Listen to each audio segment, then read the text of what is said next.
पाहत आहात mid day Marathi news channel. चला सत्य बघूया। महाराष्ट्रातील ताज्या बातम्यांसाठी आमच्या चॅनलला सबस्क्राइब करा आणि न्यूज व्हिडिओ आवडल्यास लाईक शेअर करा।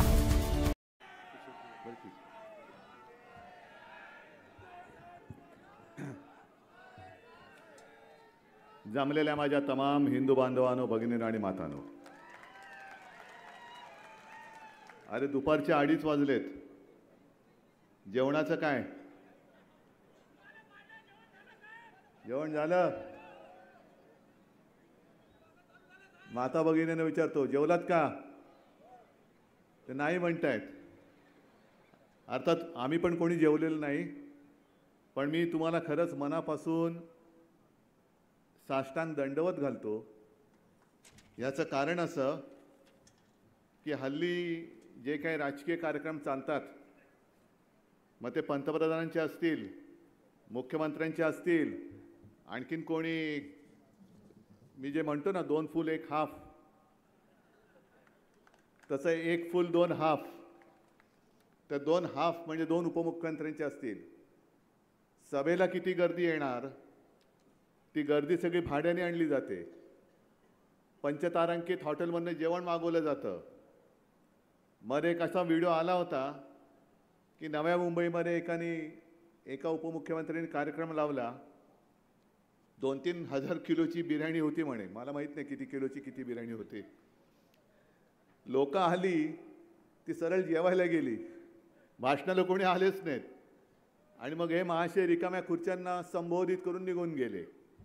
आणि म्हणून मला तुमच्यासमोर मी नतमस्तक का होतोय की तुमचे आशीर्वाद जे आहेत, एक सुद्धा व्यक्ती इकडे कोणी पैशाने देऊन आणलेला नाही, पैसे देऊन आणलेला नाही, भाडोत्री कोणी नाही, उपाशी पोटी आहात। दुपारचे 2:30 वाजलेत, ऊन रणरणट आहे, तरी सुद्धा तुम्ही थांबलायत। असं प्रेम मला नाही वाटत हे सगळ्यांच्या नशिबामध्ये असतं जे मला लाभलेलं आहे। 2019च्या लोकसभेनंतर आज पुन्हा एकदा परत 2024ची लोकसभा निवडणूक आलेली आहे। 2019 असेल, त्याच्या आधीची सगळी 20-25 वर्ष मी इथे येत होतोच। यवतमाळ वाशिम ह्या लोकसभा मतदारसंघात मी येत होतो, शिवसेना प्रमुख स्वतः येत होते, आणि मला अभिमान आहे की आजपर्यंत सलग 4दा-5दा अगदी पुंडलिकराव गवळी होते तेव्हापासून हा मतदारसंघ आणि या मतदारसंघातला हा मतदार हा शिवसेनेसोबत राहिला आहे। आज सुद्धा काही जणांना असं वाटतंय की हा मतदारसंघ माझाच आहे, मीच निवडून येऊ शकणार नाही। तुम्ही तिकडे खोक्यामध्ये बंद झालात, गद्दार झालात, आणि गद्दारी केवळ उद्धव ठाकरेशी नाही केलीत, ही गद्दारी केवळ शिवसेनेशी नाही केलीत, तर ज्या विश्वासाने जनतेने तुम्हाला निवडून दिलं होतं त्या जनतेशी तुम्ही गद्दारी केलेली आहे। मध्यंतरी आपले माननीय पंतप्रधान मोदीजी यवतमाळमध्ये येऊन गेले, आता काही दिवसापूर्वीच असतील। मी मुंबईतल्या पेपरमध्ये वाचलं की प्रत्येक वेळेला प्रचाराची सुरुवात करण्याच्या दिवसामध्ये मोदीजी यवतमाळला येऊन जातात। त्यांना असं वाटतं यवतमाळमध्ये सभा घेतली की आपण जिंकतो। बरोबर होतं तेव्हा, आता नाही। कारण 2014ला त्यांनी जी काही तुम्हाला वचनं दिली होती, मुळामध्ये एक लक्षात घ्या की आपले संजय देशमुख काय, अंबादास दानवेजी आहेत, आणि तुम्ही सगळेजण तर खुद्द शेतकरी, आणि तुम्ही हे भोगताय, जे आम्ही बोलतोय ते तुम्ही भोगताय। कापसाचा भाव किती होता, किती झाला, सोयाबीनला काय होता, सोयाबीनचा किती झाला, हालत काय झालेली आहे, पीक विमा योजनेचे पैसे मिळाले का, ज्यामध्ये काही आपत्ती आली त्याचे पैसे तुम्हाला मिळाले का? नाही मिळाले। आता सुद्धा मी येऊन जर का तीच रड लावली की सोयाबीनला किती भाव मिळत होता आणि आता काय मिळतोय, कापसाला किती मिळत होता आता काय मिळतोय, तुम्ही म्हणाले आम्हाला माहिती आहे, तुम्ही काय सांगताय? पण गेली 20-25 वर्ष आम्ही प्रश्न विचारण्यासाठी नव्हतो आलो, तर त्या प्रश्नांना उत्तरं देण्यासाठी म्हणून आलो होतो। आणि आम्हाला असं वाटलं होतं की उत्तरं देऊ शकणारी आपली तेव्हाची युती असेल, आणि मोदीजींचा प्रचार एवढ्यासाठी केला होता की एक नवीन चेहरा आहे, हिंदुत्ववादी तर आहेच, पण 2014ला त्यांनी जी काही दाभाडी गावात चाय पे चर्चा केली होती, तुमच्यापैकी किती होते का त्या चाय पे चर्चामध्ये? चहा प्यायलात तिकडे? मग काय काय त्यांनी सांगितलं होतं? मी इकडे मुद्दामून काही त्यांची आता ज्याला गॅरंटी म्हणतायत, काय विचित्र प्रकार आहे.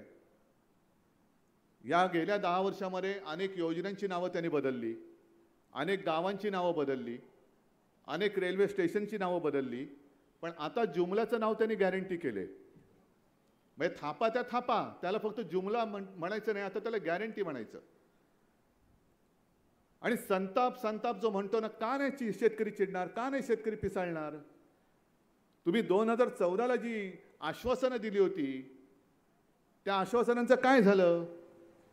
त्यांनी सांगितलं होतं ना की शेतकऱ्यांचं उत्पन्न दुप्पट करू, सांगितलं होतं की नव्हतं? हो की नाही? बरोबर, मी वाचतो, तुम्ही हो झालं असेल आनंद आहे, नसेल तर हो किंवा नाही सांगा. शेतकऱ्यांचं उत्पन्न दुप्पट करू, झालं का? स्वामीनाथन समितीच्या आधारे हमीभाव देऊ, दिला का? बँका शेतकऱ्यांच्या दारावरती जाऊन कर्ज पुरवठा करतील, करतायत का? उलट बँका येऊन काय करून जातात? जप्तीच्या नोटिसी लावून जातात, जप्तीच्या नोटीस लावून जातात. बरोबर आहे ना? आता हे पुढचं वाचण्याच्या आधी मध्ये एक तुम्हाला गोष्ट सांगतो. गोष्ट म्हणजे काय राजा राणीची गोष्ट नाही. आता सुप्रीम कोर्टामध्ये एक केस सुरू आहे, निवडणूक रोखे. आहे तुम्हाला कल्पना त्याच्याबद्दल? भारतीय जनता पक्ष, ज्याला मी भाडोत्री जनता पक्ष म्हणतो, कमळाबाई म्हणतो, ते जे बेंबीच्या देठापासून बोंबलून सांगतायत की गेले 60-65 वर्ष काँग्रेसने देश लुटला आणि जे काँग्रेसने 60 वर्षात नाही केलं ते आम्ही 10 वर्षात करून दाखवलं. तुमचा विश्वास आहे?